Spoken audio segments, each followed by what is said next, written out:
Gradus du 18 décembre. Que ta volonté soit faite. Vous connaissez probablement la phrase, qu'est-ce qu'on va dire, la sentence de cette prière, que ta volonté soit faite, sous-entendu, et non la mienne. Les anges et l'esprit. En vérité, qu'est-ce que c'est que, j'allais dire, la mythologie?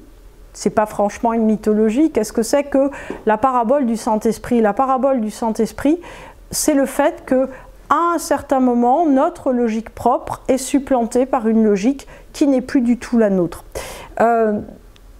D'une certaine manière, comprendre qu'on fait partie d'un monde, qu'on fait partie d'un cosmos, qu'on fait partie de la nature, qu'on fait partie d'une hiérarchie d'incarnation où effectivement il y a des consciences qui sont moins développées que les nôtres, et encore, mais admettons, les animaux, des consciences qui sont plus développées que les nôtres, les anges, hein, c'est ce que disent, j'allais dire, tout le monde, mais en l'occurrence Rudolf Steiner, les Védas, etc.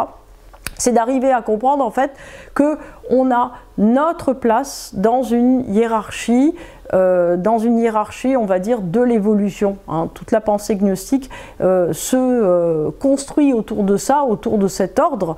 Et au fond, pour arriver à trouver sa place, hein, c'est souvent une question qui revient en consultation, il faut, non, alors, peut-être trouver sa place dans sa famille, oui, oui, bien sûr, ou trouver sa place dans son travail, ou trouver sa place dans sa filiation, pourquoi pas. Ce qui est vraiment important, à mon avis, c'est d'arriver en fait à trouver sa place cosmiquement.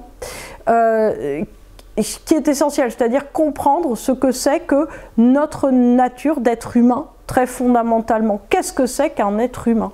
Un être humain, c'est, au fond, c'est ce que disent tout un tas de religions et de spiritualités, c'est-à-dire que c'est une espèce de rencontre entre deux règnes. Hein. C'est une rencontre entre le règne animal et une rencontre entre le règne complètement spirituel, un petit peu comme s'il y avait un miracle de jonction, voyez, qui se fait par l'humanité. Alors, je pense que vous avez tous eu en fait un ordinateur portable. Vous savez que la faiblesse en fait de l'ordinateur portable, c'est la petite pièce là qui relie l'écran au clavier. Et bien l'humain, c'est ça en fait. C'est-à-dire que d'un côté, si vous voulez, on a deux pièces, hein, on a le règne animal, le règne spirituel, qui sont très solides, qui sont bien organisés, etc. Et nous, on est juste une toute petite pièce de jonction qui prenons tout d'un côté et tout de l'autre. Et nous sommes aussi une courroie de transmission. C'est ça qui est très important, c'est-à-dire que au fond, nous sommes là pour rejouer à l'intérieur de nous-mêmes une espèce de processus d'évolution. Quand donc? Eh bien, à chaque fois qu'on agit, à chaque fois qu'on vit. C'est-à-dire que chaque fois que vous prenez une décision, chaque fois que vous êtes en train de faire quelque chose, posez-vous la question, hein, c'est des questions que relaie par exemple, je ne sais pas, Cyril Dion dans son bouquin que va-t-il se passer si le monde survit, un truc dans le genre ou pas.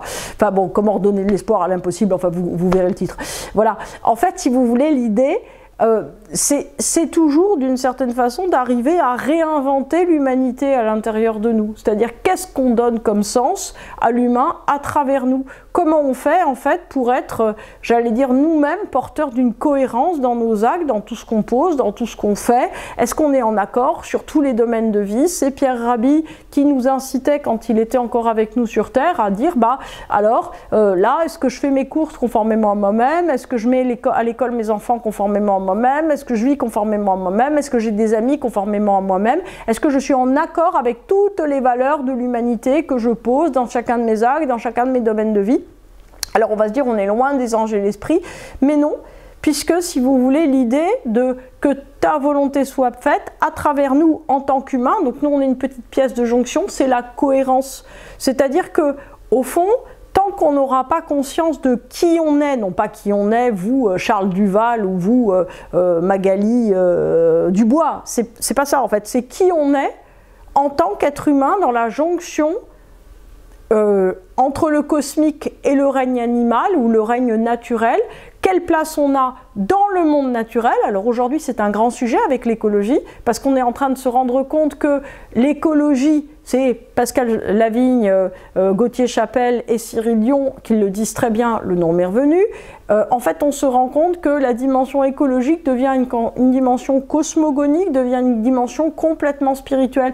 Et c'est très émouvant parce que ces trois jeunes hommes, en fait, expliquent à quel point leur parcours, au début, c'était des parcours de scientifiques, des parcours de gens qui regardaient simplement le monde, qui essayaient d'avoir un rapport logique, et plus ils avancent, plus en fait, alors c'est pas qu'ils se tassent, hein, c'est juste en fait qu'ils se développent vers un caractère profondément sacré de l'univers. Donc au fond, quand on arrive à bien faire la jonction entre le règne naturel et le règne spirituel, qu'on parte du côté spirituel, comme le font aujourd'hui tous les gens qui travaillent avec les énergies, avec l'humain, au fond, on part du règne spirituel ou on part du règne matériel. Si on part du règne spirituel, le règne spirituel va venir d'une certaine manière se transcrire dans le règne matériel, dans le règne naturel, et si on part du règne naturel, il se spiritualise complètement pour arriver, on va dire, à un mode de vie sacré. Nous, en tant qu'êtres humains, on doit retrouver cette dimension complètement sacrée. Bon, ça c'est le premier point qui est fondamental. Donc que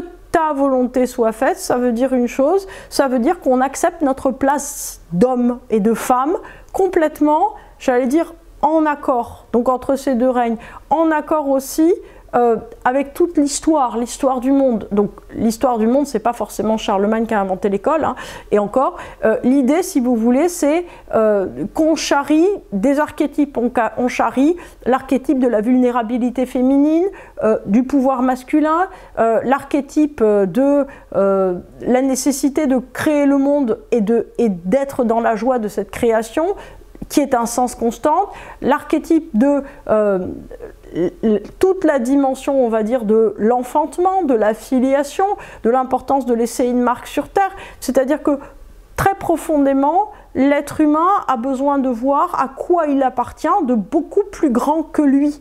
Et c'est vrai que en vérité, lorsqu'on se situe, j'allais dire, dans des problématiques qui sont des problématiques de la vie de tous les jours, d'une certaine manière, on est très très démunis pour répondre aux véritables questions en fait qui nous tarabustent, qui sont mais qu'est-ce que je fous là, globalement, sur Terre, et quel sens je vais donner? Une chose qui est très importante, qui nous vient aussi de Viktor Frankl, là, vous vous rappelez, c'est le psychologue qui a été à Auschwitz, donc qui pesait 25 kilos et qui cassait des pierres toute la journée parce qu'il était juif, et en fait qui a développé toute une, j'allais dire, philosophie de vie qui repose sur le fait qu'on crée le sens au lieu d'attendre qu'il vous vienne. Donc ça, c'est une chose qui est extrêmement importante, parce que ta volonté soit faite, ça veut dire une chose fondamentale, ça veut dire que à un moment, d'une certaine manière, on accepte de relever ce défi à notre propre compte. C'est-à-dire qu'on accepte en fait d'être complètement humain en se disant, eh ben, en fait, moi, je veux faire une différence sur Terre. Moi, je suis pas là pour dormir, je suis pas là juste pour être content et m'amuser.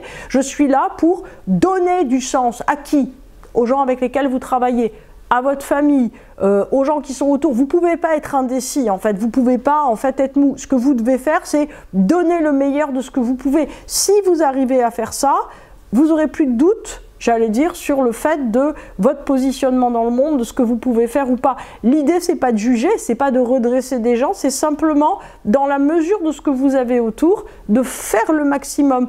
Et, au fond, d'essayer de vous rapporter à tout ce que vous faites d'une manière, j'allais dire, le plus personnel possible. C'est-à-dire que la chose qui est très importante aussi par rapport à cette authenticité qu'ont ces trois auteurs, Cyril Dion, Gauthier Chapelle et Pascal Servigne ou Lavigne, je ne sais plus, qu'il m'excuse, c'est que, effectivement, la notion d'authenticité, c'est-à-dire de savoir en fait si on est bien en accord, et ce que disait Pierre Rabhi, bien en accord avec soi tout le temps, sur tout ce qu'on fait, toujours, etc., ça permet en fait d'enlever tout ce qui est faux et d'enlever en fait tout, j'allais dire, le bruit parasite qui nous empêche d'entendre comment la volonté qui est la nôtre en vérité, parce que la volonté du cosmos, elle va venir à l'intérieur de nous, la volonté de la nature, ou, comme j'allais dire, on sait aussi, puisque j'allais dire, il y a beaucoup de biologistes qui le disent, dans notre sang, il y a aussi le pipi des dinosaures, il y a aussi l'espoir de l'aigle préhistorique,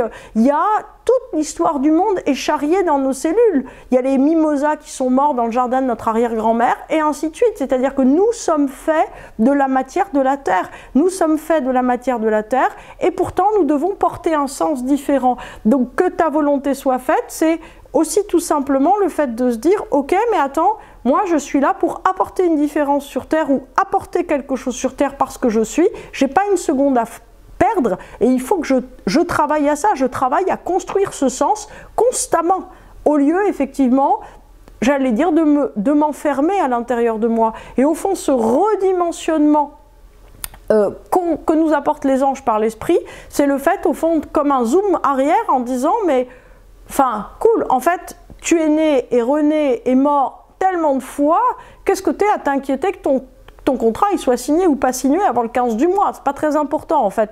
L'idée de toute façon, c'est que chaque chose se mettra en place à mesure d'une certaine façon qu'on aura le juste positionnement de nous en tant qu'être humain.